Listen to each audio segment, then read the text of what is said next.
I am joined now by Dr. Michelle Dupre, a medical examiner and forensic pathologist. She oversaw the second autopsy of Stephen Smith, that South Carolina teenager and former acquaintance of Buster Murdaugh, whose mysterious death has a lot of similarities to Noah. Doctor, thank you for being on. I think the first question is, what do you make of the report? I can read it as a layperson. I think you see a lot more to it. What's your take? Ashleigh, I'm so glad y'all are looking into this because this is not tracking as a motor vehicle accident. I am very strongly suspicious that there was some sort of an assault or something before he was actually found in the road, and perhaps even placed in the road to make it look like a traffic accident. What are the things in particular, the evidence that make you think this is not a vehicle pedestrian accident as the autopsy lists? There's so many. One, he has no long bone fractures. There are no fractures of his legs or his arms. He has injuries on both sides of his body. There was apparently no debris found at the scene.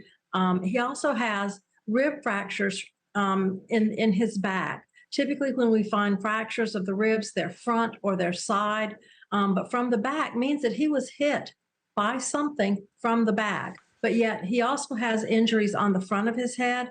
His skull has significant and numerous skull fractures. This does not track to be a pedestrian motor vehicle accident in my mind. Also, his shoes were on. Every one of those accidents I've seen, one of the first things you notice is that people literally are out of their shoes. Stephen Smith seemed to have his shoes on as well, right? That's true. And a lot of times that is correct. The person is knocked out of their shoes, but it doesn't always happen. And in Stephen Smith's case, I don't believe that he was hit by the vehicle itself, but by something on the vehicle. And that's why his shoes were still left on. Let me ask you this. Our friend Joseph Scott Morgan, who's a certified death investigator from Jacksonville State University, he said that the autopsy wasn't done for 24 hours after Noah died, and that the medical examiner was not out at the scene. I thought that was unusual, given that, little I know of your profession, a medical examiner's report takes in a lot of stuff that's not medical. It takes in the scene, the clues, the actual investigative, hints that are all around the way the body is out there. How strange is this?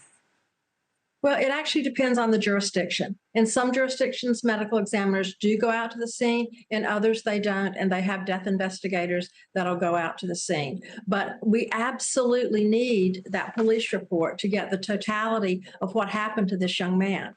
I haven't seen a police report. I don't know what it says, but we have to have that information, not just looking at pieces of it.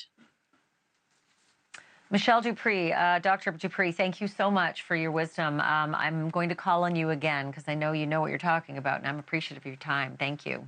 Thank you. I want to end this by saying something important from the family. Noah's family wants everyone who's been following this case to know something that's very important to them.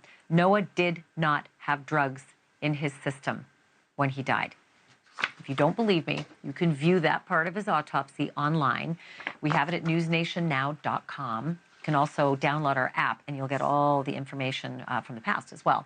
But very important to the family because they said a lot of rumors are out there.